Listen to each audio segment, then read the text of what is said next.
According to several sources close to U.S. defense contractors, a hidden crisis is unfolding in Washington that officials prefer not to talk about yet.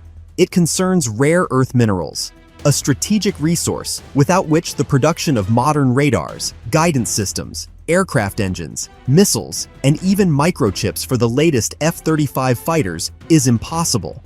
These materials form the foundation of America's entire military capability, and their supply has suddenly come under threat.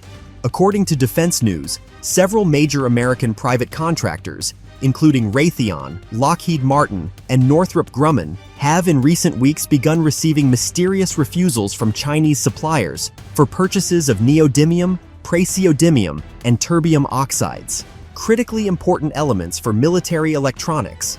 Formally, China explains this as internal quotas and a reorientation toward domestic needs, but analysts are convinced that politics is behind it. Washington believes that Beijing is subtly demonstrating its strength.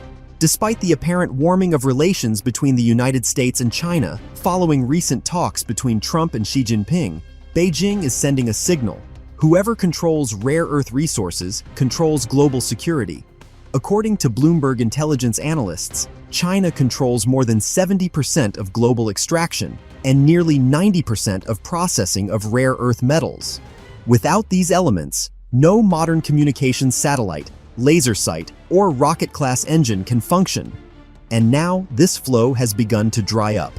According to Financial Times journalists, meetings of the U.S. National Security Council are already discussing an emergency response plan in the event of a complete halt to Chinese supplies.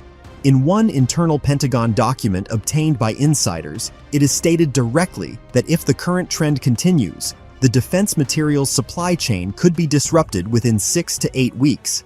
This means that by the end of the year, the production of a number of systems, from missile defense installations to navigation units, could be suspended.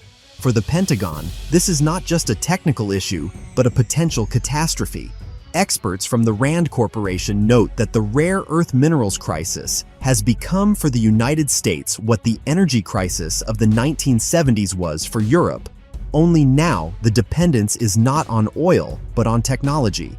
According to one former advisor to the Department of Defense, if China completely cuts off the flow, the American defense industry will literally stop. Particularly affected would be companies such as General Dynamics and BAE Systems, whose production lines are entirely dependent on high-purity rare earth elements of Chinese origin. All this is happening amid political maneuvering. After the South Korea summit, where Donald Trump and Xi Jinping demonstrated rare mutual understanding, the White House was confident that relations with China were improving. But the reality turned out to be far more complex. According to Reuters, immediately after the summit, China's Ministry of Commerce imposed hidden export quotas on several groups of minerals, including gallium and germanium, key components for defense lasers and radar systems.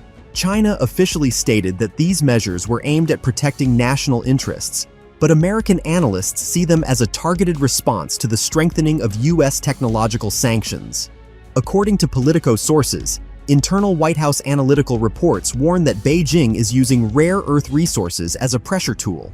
This is not a full embargo, but a subtle game designed to make the United States acknowledge that despite all its technological power, it remains dependent on Chinese supplies. The reports explicitly note that the supply refusals are directed not at the American government, but at private contractors, to avoid giving Trump grounds for a public reaction while still demonstrating who is in control of the situation. The Pentagon understands the threat. According to the Wall Street Journal, in recent weeks, the department has been holding emergency meetings with major contractors.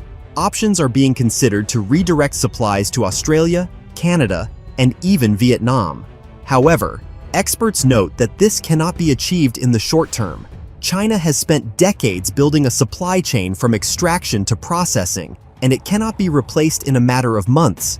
Against this backdrop, concern is growing within defense circles. One Stratfor analyst wrote in a classified report that in the event of prolonged restrictions, the production of missile defense systems, reconnaissance satellites, and precision-guided munitions would slow by 60 to 70%. This would be equivalent to industrial paralysis. Meanwhile, China is pretending that nothing is happening. Chinese state media are publishing materials emphasizing the unacceptability of using Chinese technologies for militarization. Experts believe that Beijing is trying to portray itself not as an aggressor, but as a moral regulator, a nation allegedly opposing the militarization of the planet. This is a new form of pressure, not sanctions, but moral argument.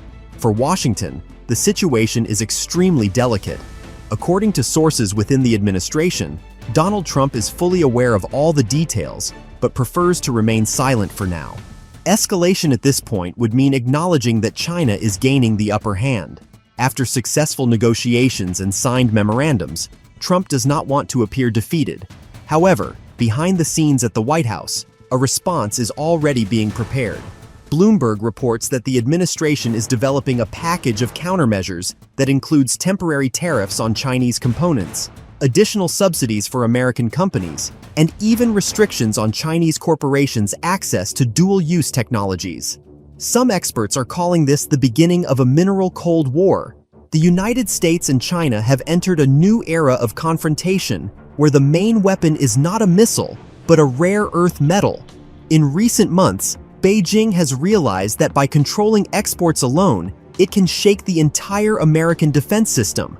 According to the Atlantic Council, if the restrictions continue until the end of the year, the Pentagon will have to revise nearly 1/3 of its active contracts. This means thousands of jobs, hundreds of enterprises, and dozens of programs will be put at risk. Washington may face something not seen since the Second World War, a halt in military production. Many experts are convinced that China is taking this risk deliberately. This is not mere economic pressure, but a strategic move to demonstrate that the 21st century is not the century of American sanctions, but of Chinese resources. While the United States debates tariffs, Beijing quietly changes the rules of the game. And if Washington fails to find a way to respond, this crisis could become a turning point in the global balance of power. One way or another, tension reigns in the offices of the Pentagon and the White House. Insiders claim that within the coming weeks, Trump may address the nation to announce a new economic course in the field of critical materials. This step would signal that the United States is ready to strike back. But for now, China remains silent, and that silence speaks louder than any sanctions. Amid the crisis, Congress is drafting a bill to establish a strategic reserve of rare earth elements, similar to the oil reserve of the Cold War era. But even if the law passes, it will not solve the problem quickly. In the coming months, the United States will have to navigate a period of technological turbulence that will reveal just how fragile its military independence has become in the era of China's resource monopoly.